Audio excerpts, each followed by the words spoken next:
Acteur hollywoodien, couturier célèbre, si le Gotha mondial se déplace ici, c'est parce que tous savent qu'ils seront bien reçus par le directeur.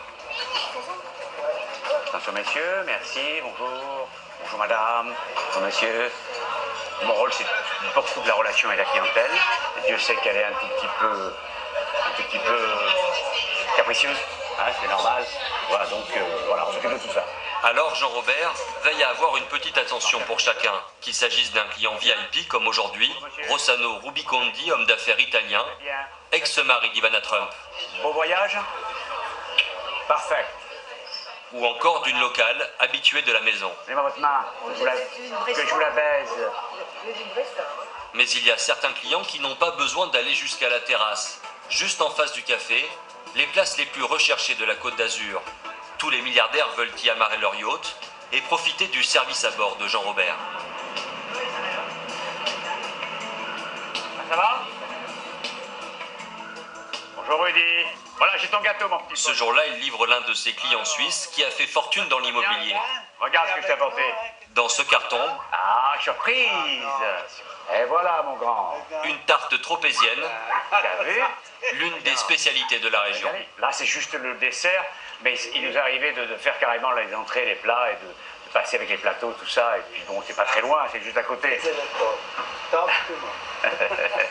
Face à ces bateaux de luxe, Sénéquier est naturellement devenu le décor des événements les plus glamour. Mai 2010, une trentaine de mannequins arrivent par la mer, devant la terrasse. La prestigieuse maison de couture Chanel a décidé d'y organiser son défilé croisière, le défilé de printemps itinérant. Une idée de son célèbre créateur, Karl Lagerfeld. Il en avait un petit peu parlé avant, Karl, en disant qu'il avait fait le pari de faire une défilé croisière, c'est-à-dire été, dans une brasserie en mouvement, qui n'était pas simple à faire. Le port est bloqué, les fauteuils rouges installés de part et d'autre de la route pour accueillir les 300 spectateurs VIP.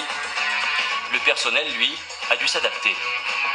Il fallait servir les gens en apéritif dînatoire. Donc il fallait intercaler les mannequins et les serveurs après, vous voyez.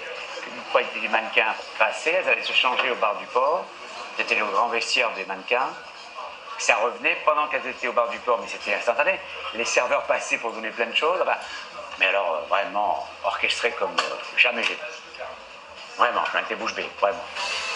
Clou du spectacle, l'arrivée en Harley-Davidson façon Bardot de Georgia Jagger, fille de Mick Jagger et de Jerry Hall. Toute la légende de Saint-Tropez, vue par le maître de la mode. L'idée est de jouer avec ce que Saint-Tropez représente, ou représentait pour les gens. J'ai trouvé ça drôle. Je pense que Karl a bien saisi l'esprit de Saint-Tropez. Des stars par dizaines, des flashs qui crépitent.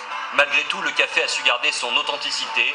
Touriste ou célébrité, tout le monde a sa place sur les fauteuils rouges.